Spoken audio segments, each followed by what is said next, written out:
everybody. Happy Wednesday. Welcome to today's devotional. My name is Pastor Chris, and it is my pleasure to bring to you today's devotional. So if you'll turn with me to Nehemiah chapter 8, this is where Ezra is going to read out of the law of Moses to all the people. And I just wanted to read a little bit of verse 1 first. It says in Nehemiah chapter 8, verse 1, "Now all the people gathered together as one man in the open square." And in some versions it says gathered together in unity. And though we are not together physically, I believe that the Lord is calling us to a greater level of unity in our church. And even in this 21-day fast, we are purposeful in doing it together. Even to the point with the emails and all of that, we are doing things in unity. So look what happens when they gather together and they read out of the law in unity. If you jump down to the end of verse 3, it says, "And the ears of all the people were attentive to the book of the law." So in this fast, man, I pray that the Lord would open your ears to hear his word, and that he would open your mind to understand in a new way, and that revelation would come to you as you read your word and as you purpose in your heart to grow closer to the Lord. So often we can read and not be attentive.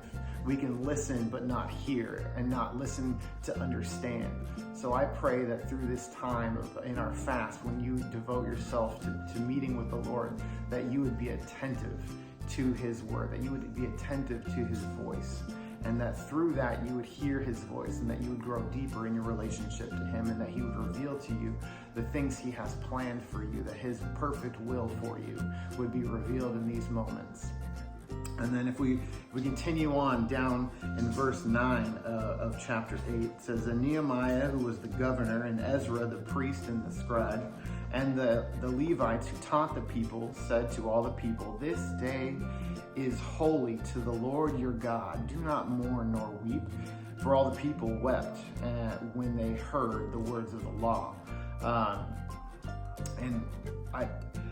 Today is the day that the Lord has made. Today is holy, and tomorrow is holy. Every single day that we are blessed with is a day for the Lord, and it is holy.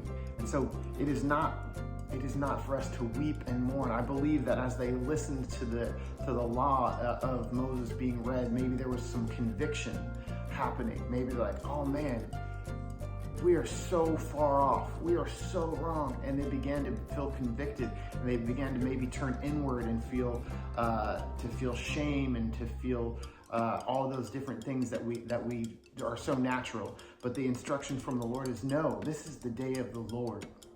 Do not weep, do not mourn, but instead listen to what it says at the end of verse 10. It says, "This is the day.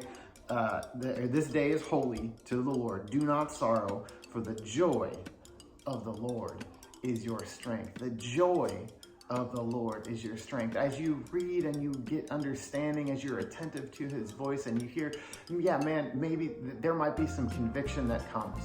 But don't dwell on the past. Do not dwell on the negative, because God's not a God of the past. He's a God of the future. He's a God of restoration. He's a God of new. He's a God of new beginnings. Lord, when you are saved, you are a new man. When you're baptized, you come up, a new creation. It's so good. So there should be joy in that.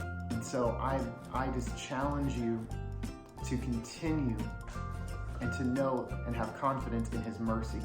Don't have confidence in your ability, but have confidence in his mercy and in his grace. And do not lean to your own understanding, but seek him first in all things you do. So church, I bless you, and I pray that the Lord would meet you where you're at, and that he would grow you in your relationship with him as you're attentive to his words.